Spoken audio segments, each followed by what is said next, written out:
My wife became distant and obsessed with her career. I discovered her affair when I found evidence of her planning a future with another man. 48 hours later, she had nothing, and the electrician she underestimated had the power cut. Now, she is begging. Hey everyone. Before we jump into today's video, I need your help. We've noticed the channel is losing some traction, and subscribing is one of the best ways you can support us. It's quick, free, and it helps us keep bringing you awesome content. Your support means the world. Let's keep this channel growing together. Thanks so much. Now, let's start the video. What's up, Reddit? Never thought I'd be one of those guys posting their relationship drama online, but here we are. I'm going to lay out the whole show that's been my life these past few months. Buckle up. I'm Alex, 34 male. I've been an electrician since I was 19. Started as an apprentice, made money, worked my way up to journeyman, then master electrician. 5 years ago, I started my own business. Nothing fancy, just me and 2 other guys wiring up houses and doing commercial jobs around town. I make decent money now, enough to be comfortable without being rich. Me and Sarah, 31, female, met at my buddy Dave's housewarming party 6 years ago. She was his girlfriend's friend from college. Not going to lie, the first thing I noticed was her hourglass body. But what actually got me hooked was how she laughed at my dumb jokes, like genuinely laughing, not that fake polite giggle most chicks do when they're just being nice. We hit it off right away. She was working at this marketing firm downtown, handling social media accounts for local businesses. She was smart as hell, always had something interesting to say, not like those boring dates where you're desperately trying to keep the conversation going. Our first date was at this dive bar that has the best wings in town. She showed up in jeans and a t-shirt. I knew right then I was in trouble. 3 years of dating, 3 years married. We built what I thought was a pretty decent life together. I was busting my butt getting my electrical business going, sometimes working 14-hour days, crawling through attics in the middle of summer, or wiring new constructions in the freezing cold. But it was worth it. We bought a modest 3-bedroom house in a decent neighborhood. Nothing fancy, but it was ours. Well, mostly mine, since I put down most of the down payment, but whatever. In the beginning, Sarah seemed to genuinely appreciate what I did. She'd have dinner ready when I got home from a long job and listen to me vent about the general contractor who nearly got himself electrocuted because he couldn't wait for me to kill the power. She'd brag to her friends about how her man could fix anything and used to wear my old work shirts to bed because they smelled like me. She never complained about my calloused hands or the fact that some days I came home so tired I'd fall asleep on the couch before dinner. Weekends were simple but good. We'd work on house projects together. She actually got pretty decent with a paintbrush and could hold her own with basic power tools. We'd have friends over for BBQs, binge-watch shows, try new restaurants, normal couple stuff. We took a vacation once a year, nothing extravagant, usually a beach somewhere within driving distance, but we had fun. But I'm going to be real, there were probably signs that things weren't as perfect as I thought. When you're grinding every day, trying to build something, you don't always see what's right in front of your face. Honestly, I've never been the most observant guy when it comes to emotional stuff. My dad was old school. Fix things, provide, protect. Talking about feelings wasn't exactly part of the training manual. Things were good for the first couple of years of marriage. We talked about kids, but agreed to wait until my business was more stable and she got to a better position at her company. We had a decent little savings building up. I was landing bigger contracts. She got a promotion. Everything was on track. Her family liked me well enough. Her dad appreciated that I worked with my hands and built something from nothing. Her mom was always a bit snooty, a typical suburban Karen who thought her daughter would have landed a doctor or lawyer, but I won her over by fixing everything in their house whenever we visited. Nothing builds goodwill with the in-laws like solving the plumbing problem that's been driving them nuts for months. My family loved her. My mom was just happy I found a girl who could put up with me. My dad thought she was a little too into social media and brand names, but he kept that to himself mostly. My younger brother thought she was hot, the little creep, but respected our relationship. We had a good group of friends too, a mix of my construction buddies and her marketing coworkers, regular game nights, summer cookouts, a fantasy football league that got way too competitive. Normal stuff, a good life. If you'd asked me then, I would have said we were solid. Not perfect, we had the normal fights about dumb stuff like dishes in the sink or me tracking mud into the house. She'd get annoyed when I'd forget some event with her friends. I'd get irritated when she'd spend too much money on clothes or makeup. But nothing major, no red flags. At least, none that I saw.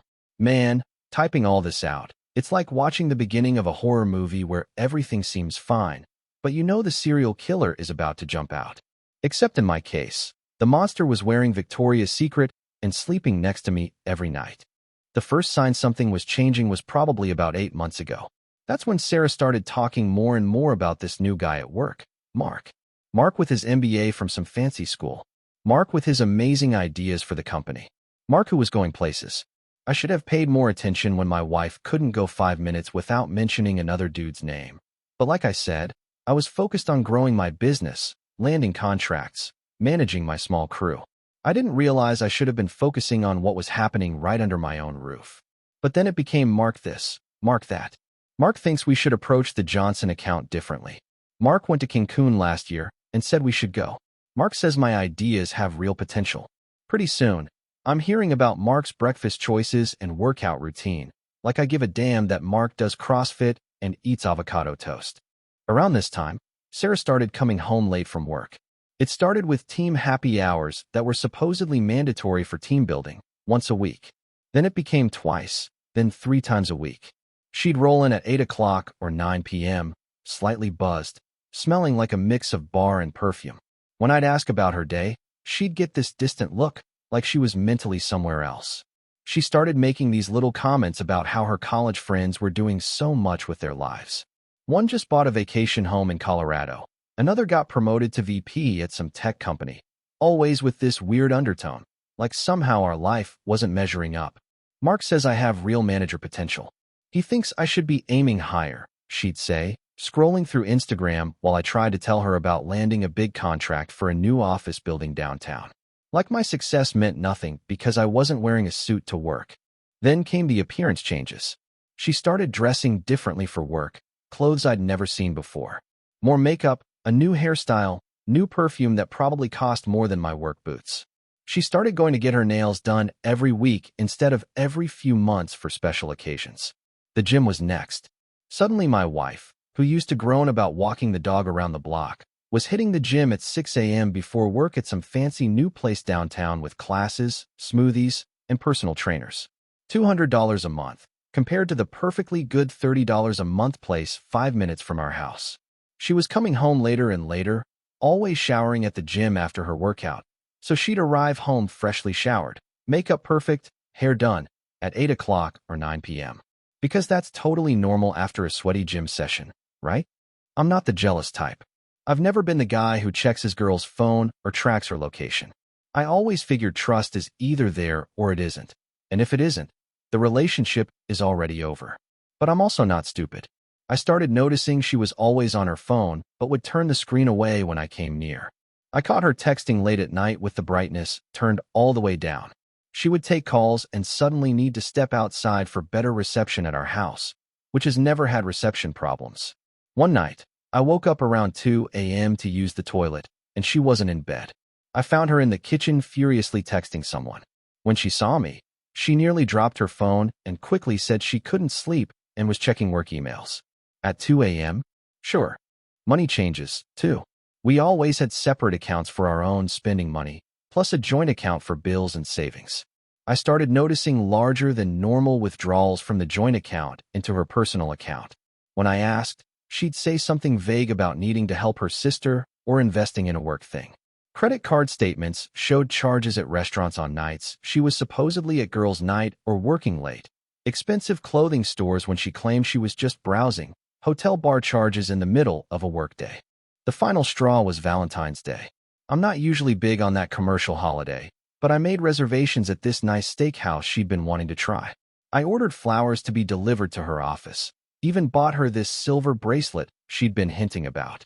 I texted her around noon to make sure she'd be home in time for our 7 p.m. reservation. No response. I called at 5 p.m., straight to voicemail. By 6:30, still nothing. I ended up sitting on the couch in nice clothes with flowers wilting on the table and a cold bracelet box in my pocket. She finally strolled in at 11 p.m., clearly drunk, saying there was a work crisis and her phone died. She didn't even notice the flowers or my dress clothes, just went straight to bed. The next morning, she acted like nothing happened. When I brought it up, she got defensive, saying I was overreacting and making her feel guilty about having to work late. That's when I knew for sure something was up. The Sarah I married would have at least felt bad about missing Valentine's Day, would have apologized, tried to make it up to me. This new Sarah just seemed annoyed that I expected her time and attention at all. I'm a pretty straightforward guy. My first instinct was to just confront her, ask if she was cheating, and have it out. But something stopped me. Maybe pride, maybe self-preservation. Instead, I decided to pay attention, really pay attention. I started keeping track of patterns. Every Tuesday and Thursday, late meetings, every other Saturday, girls' brunch that somehow lasted until dinner, always came home with her hair done, but no shopping bags from these supposed shopping trips. I checked our cell phone records online, multiple calls and texts to the same number, always at times when she was working late or at the gym, a number that wasn't saved in our family phone plan contact list. One day, while she was in the shower, I did something I never thought I'd do. I checked her phone. It was locked with a new passcode. Since when did she need to lock her phone from me? We used to know each other's passcodes, not because we were checking on each other, but just for convenience. Then the work events started. Company parties, client dinners, team outings that I was suddenly not invited to. It's just for employees, or it would be boring for you. The Sarah I married used to love showing me off to her coworkers, introducing me as her sexy electrician husband. I'm not the most observant guy with relationship stuff, but even I couldn't ignore what was happening. My wife was pulling away, building a separate life that I wasn't part of. The question was, what was I going to do about it? As I was deciding what to do, the universe decided to hand me a piece of real evidence. I was fixing our leaky bathroom sink when I dropped my wrench, and it knocked over Sarah's makeup bag that was sitting on the counter. While picking up the scattered lipsticks and whatnot, I found a hotel key card tucked in the side pocket. Not from any vacation we'd been on. This one was from the Marriott downtown, walking distance from her office. Weird thing to keep as a souvenir unless it had some special meaning, right? I put it back exactly where I found it and finished fixing the sink like nothing happened. But that key card kept eating at me. That night, after she fell asleep, I did a deep dive into our finances. Sarah always handled the bills and budgeting, not because I couldn't do it, but she was pickier about that stuff, and I was happy to let her deal with it. I logged into our joint accounts and started going through recent statements. I found large withdrawals to her personal account over the last 3 months. We're talking about $500 here, $700 there, money that was supposed to be for our future, our savings, our life together. Credit card statements showed shopping charges at stores way above our usual budget. Dinner charges on nights. She told me she was eating with the girls at restaurants that were definitely not the casual places her friends usually picked. Charges at high-end lingerie stores for stuff I'd never seen her wear. Then I spotted it. A hotel charge from the same Marriott downtown from 3 weeks earlier. Just a bar charge, not a room, but still. She hadn't mentioned being at any hotel bar. When I cross-referenced with our text messages from that day, she told me she was working late on a big presentation. My buddy Trent works in IT security. We've been friends since high school. I'm not proud of it, but I called him up and asked if he could help me access Sarah's email. I told him my suspicions. He was hesitant at first, but he'd been through a bad divorce himself after his ex cheated, so he understood where I was coming from. He helped me set up a simple keylogger on our home computer, just a basic program that would capture her passwords the next time she logged in. Shady? Absolutely. Legal? Probably not. But at that point, I didn't care. I needed to know what the hell was going on.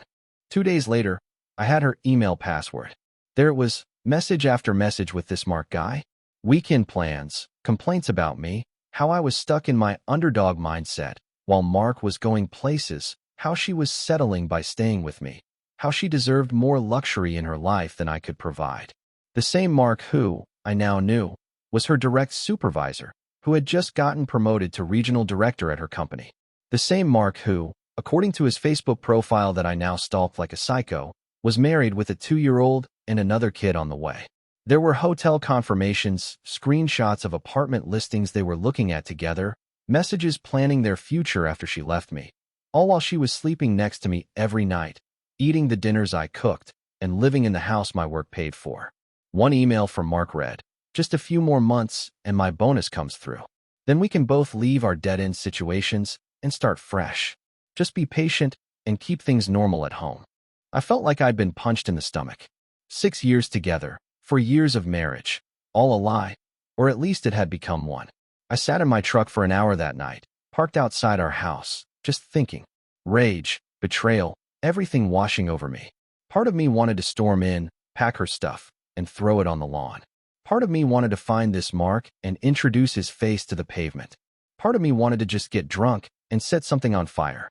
But I didn't do any of that. I'm not that guy, never been the type to lose control, even when every part of me wanted to. My dad always said, when you're angry, that's exactly when you need to think clearest. The old man was right about that, at least. Instead, I started making plans. If Sarah and Mark were plotting their exit strategy, I needed to be 2 steps ahead. I wasn't going to be the chump left holding the bag when they decided to pull the trigger on their little escape plan. First, I set up a consultation with a divorce lawyer, a guy I'll call Richard, who my buddy used when his wife cheated. Supposedly a real shark. I forwarded all the emails I'd found, the financial records, everything. He confirmed what I already suspected. I had more than enough for an at-fault divorce on the grounds of adultery. But Richard suggested something smarter than just confronting her outright. If you show your hand now, she'll just get defensive and start hiding assets, he said. Better to be strategic about this. Gather more concrete evidence, photos or video if possible. Document any unusual spending or asset transfers. Secure your own finances before making any moves. And most importantly, act normal while doing all of this. The element of surprise is your biggest advantage right now. Once you confront her, the game changes completely. A game. That's what my marriage had become. A game of chess where I needed to anticipate her moves and counter them before she even made them. The next day at work, I couldn't focus. I almost electrocuted myself because I was distracted, thinking about Sarah and Mark planning their new life together while I was busting my ass providing for us. My apprentice, Tommy, actually had to step in and remind me to test the circuit. Kid saved me from a nasty shock. Embarrassing. That night, when Sarah came home late as usual, I forced myself to act normal. I asked about her day, listened to her lies about a stressful client meeting, and even managed to kiss her goodnight without throwing up in my mouth. While she slept, I started making lists on my phone, assets to protect, accounts to separate, people who needed to know what was happening and people who didn't, a timeline for how this would all go down. The next morning, I texted her that I might have to go out of town for a big electrical job, a commercial building in Phoenix that needed a complete rewiring. I'd probably be gone for about 2 weeks. I asked if she'd be okay holding down the fort alone. Her response was so enthusiastic it was almost comical. That's great, babe. Such a good opportunity for you. I'll be fine here, don't worry about me. I bet you will be, I thought. I bet you will be. The trap was set. Now I just needed to put the rest of my plan in motion. I made a big show of packing, loading my truck with tools, kissing her goodbye. I even stopped by my parents' place on the way out so they'd think I was really leaving. I told them not to mention anything to Sarah if they talked to her. I said I wanted to surprise her with a gift from the money I'd make. Mom thought that was sweet. If she only knew. Once I was clear, I circled back to town and crashed at my buddy Tony's empty rental property about 15 minutes from my house. He's been through his own divorce nightmare, so he got it. I needed eyes on my house, so one of my friends, Kevin, who installs security systems, hooked me up with some discreet outdoor cameras I could monitor from my phone. We set them up when Sarah was at work, one watching the driveway, another on the front door. Nothing inside the house. I'm not that kind of creep, and honestly, I didn't want to see what might happen in my own bedroom. The first day was quiet. Sarah came home, ordered food, watched Netflix, sent me some miss you texts that I answered with equally fake enthusiasm. Second day, around 7 p.m., a blackouty pulled up. Out steps Mr. Regional Director himself. Tall, gym body, expensive watch catching the streetlight. I could see he brought wine. They stayed until 3 a.m. I got it all on video. The arrival, the way they kissed at the door, definitely not their first time. How comfortable he looked walking into my house with an overnight bag like he owned the place. The same happened 3 more times that week. Once, they left together in the morning. She called in sick while they spent the day who knows where. They ate dinner on my deck, drank my expensive whiskey I'd been saving. They even took my boat out, the one I busted my ass to buy. While watching this show, I wasn't just sitting around feeling sorry for myself. I called my dad first, showed him everything. He was pissed but focused. "What's the plan, son?" he asked. "Need to protect what I've built," I told him. The next few days were a blur of preparation. With Richard, my lawyer, we secured my business, since it was already an LLC in my name only. I set up new bank accounts, transferred my work equipment to the business name, changed beneficiaries on everything, and stored important documents and irreplaceable stuff off-site. Most importantly, I had papers drawn up giving my dad temporary power of attorney over my business and moved half our savings to my new account, leaving her exactly half. Everything above board and documented through my lawyer. By day 10, I had everything I needed: videos, emails, financial records, and a solid legal strategy. Just one more chess move before confrontation. I anonymously sent all the evidence to Mark's pregnant wife. She deserved to know before making life-altering decisions, just like I wish someone had done for me. With that final piece in place, I was ready to head home a day early from my business trip and watch Sarah's face when she saw me. So, I drove home a day early from my Phoenix job, ready for the big confrontation.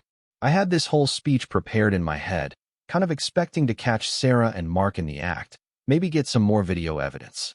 But life's full of surprises, ain't it? I pulled into the driveway and noticed something off right away. Her car wasn't there. Weird, since my security cam showed it parked there just 3 hours earlier. Figured maybe she went grocery shopping or something. I walked in, and the house felt empty. You know that feeling when a place that should feel like home suddenly doesn't? The air was different, quieter. I called out her name. Nothing. I checked the kitchen, the living room, then headed to our bedroom. And that's when it hit me. Her side of the closet was completely cleared out. Dresser drawers empty. Bathroom counter missing all her expensive creams and makeup. On the bed was a note, folded neatly on my pillow like this was some romantic movie. "Alex, I can't do this anymore.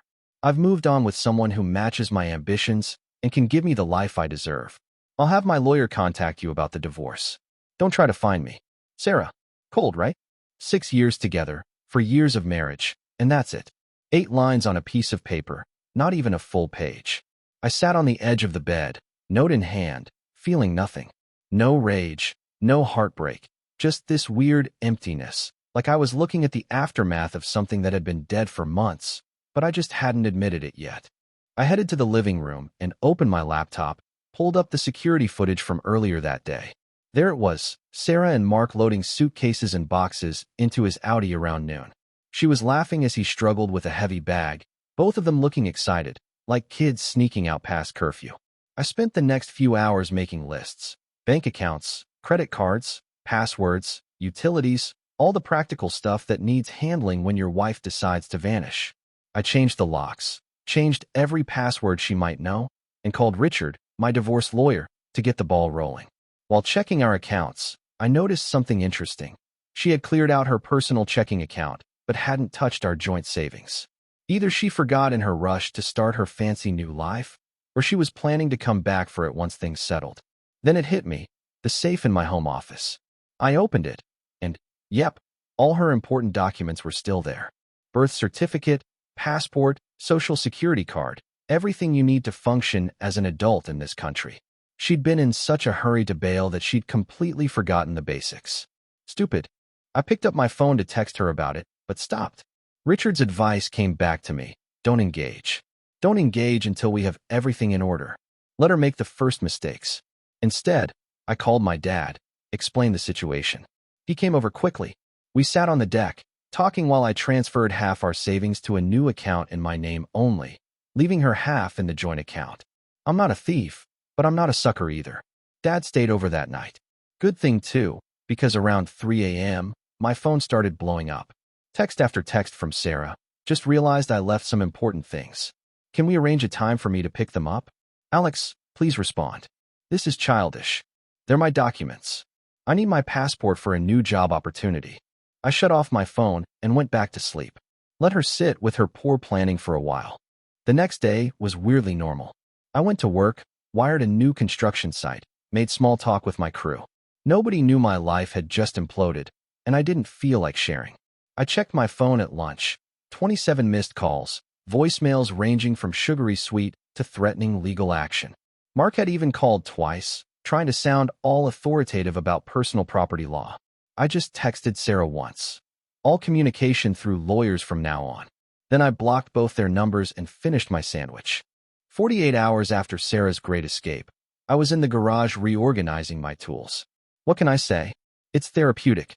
When I heard someone pounding on the front door, I checked my new security app, and there she was, looking considerably less put together than when she left.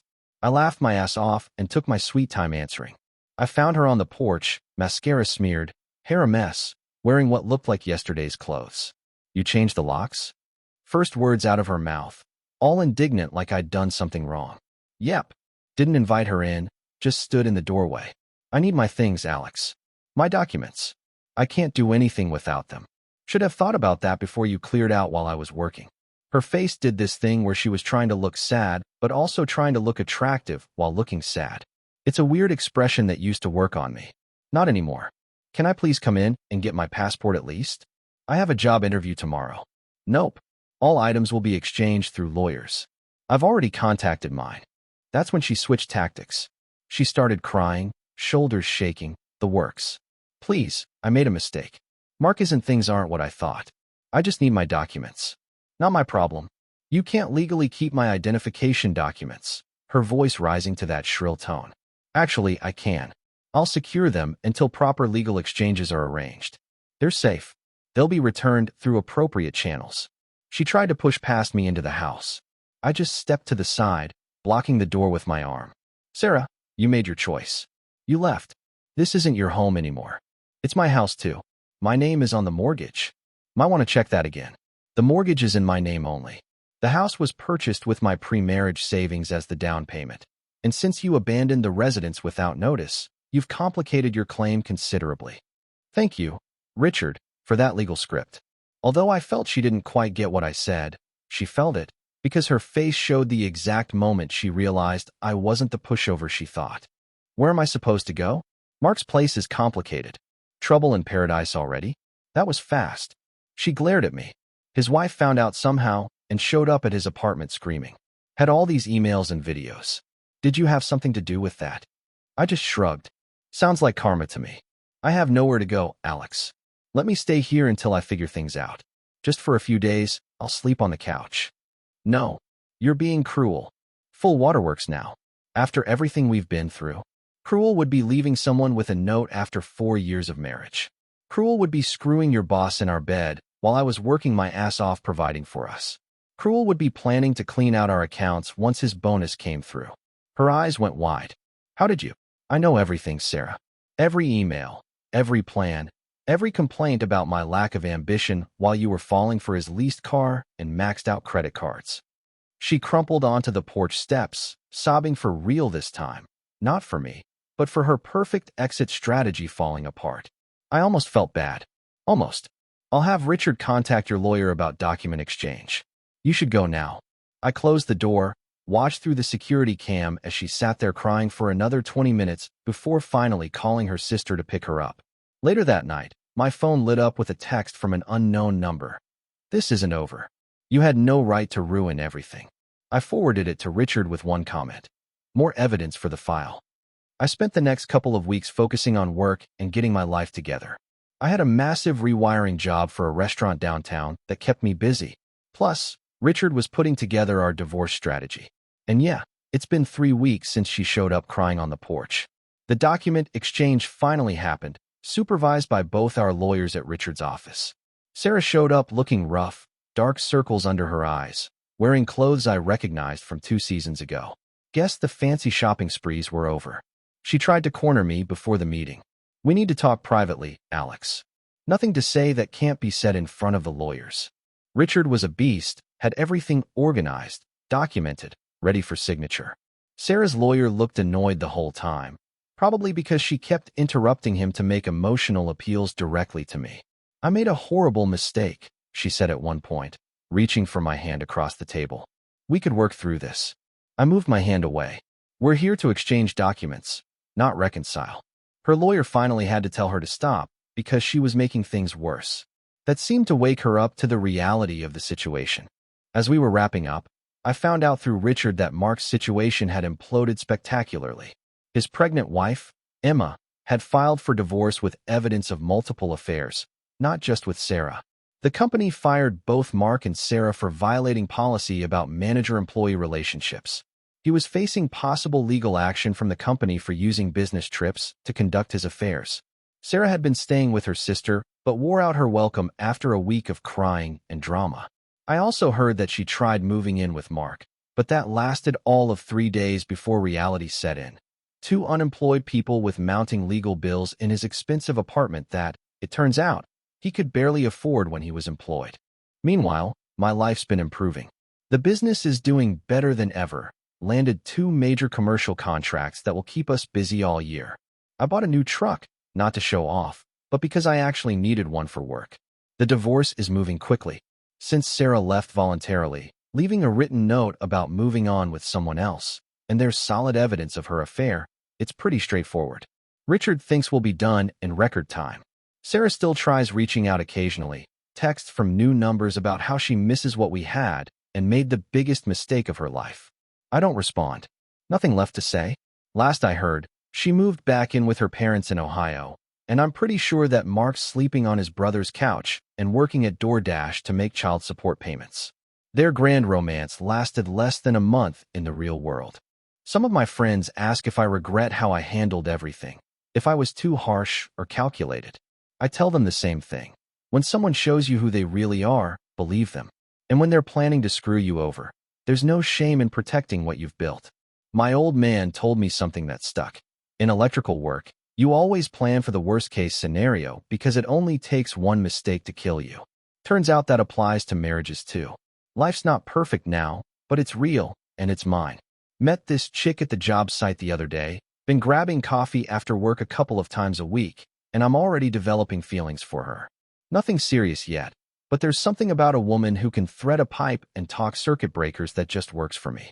She laughs at my dumb jokes. Lisa thought she's the only woman on earth who laughs at my jokes, and she doesn't look at her phone every 5 seconds when we're together. Crazy how you don't realize what you're missing until you actually have it. No regrets. Thanks for coming to my TED Talk, Reddit. You guys help more than you know. Edit. Holy cow. Thanks for the gold. To answer the most common question, no, I won't take Sarah back. Not even if she changes. Some wires, once crossed, can't be fixed. Thank you for watching.